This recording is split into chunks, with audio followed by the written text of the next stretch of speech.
అన్న చాలా మంది ఫ్రెండ్స్ అన్న నువ్వు కూడా బిగ్ బాస్కి వెళ్ళి ఉంటే చాలా బాగుండేదన్న ప్లీజ్ అన్న వెళ్ళన్న అనేసి చాలా మంది ప్రేమతో కామెంట్ చేస్తున్నారు. మీ అందరి అభిమానానికి చాలా అంటే చాలా ధన్యవాదాలు. మీ అందరూ అడుగుతున్నారు కనుక మీకు నేను చెప్తున్నా, అసలు బిగ్ బాస్లో ఏముందన్న, పనికొచ్చింది ఏదైనా ఒక్కటి ఉందా? ఎప్పుడు చూసినా బిగ్ బాస్లో గొడవ, ఒకరికొకరు తిట్టుకోవడం, ఒకరికొకరు విమర్శించుకోవడం, ఒకరికొకరు కోపించుకోవడం. అండ్ ప్రోగ్రాంకి వెళ్తే ఎంత, వెళ్ళకపోతే ఎంత అన్న ఏదైనా మనం ప్రోగ్రాం చేస్తే 10 మందికి ఉపయోగపడేలా ఉండాలన్న.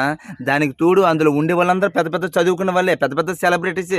ఒక్కొక్క ఊరుండి ఒక్కొక్కరు వచ్చేసి పట్టుమని 10 రోజులు కూడా కలిసిమెలిసి ఐక్యమత్యంతో ఉండలేకపోతున్నారు. దానికన్నా సీరియల్ బెటర్ అన్న. మన జీవితానికి సంబంధించిన కొన్ని సంఘటనలు అయినా సరే ఆ సీరియల్లో కనిపిస్తాయి. అందుకోసమే ఈ బిగ్ బాస్కి ఒక టైటిల్ పెట్టబోతున్నాను. మొదట్లో ఫ్రెండ్స్ లాగా మొదలయ్యి ఎండింగ్లోని శత్రువులాగా విడిపోయే ప్రోగ్రామ్ ఏదైనా ఉందని అంటే బిగ్ బాస్. తప్పుగా మాట్లాడంటే క్షమించండి అన్న. ఇప్పుడు జరుగుతున్న ప్రోగ్రాంలో అదే జరుగుతుంది.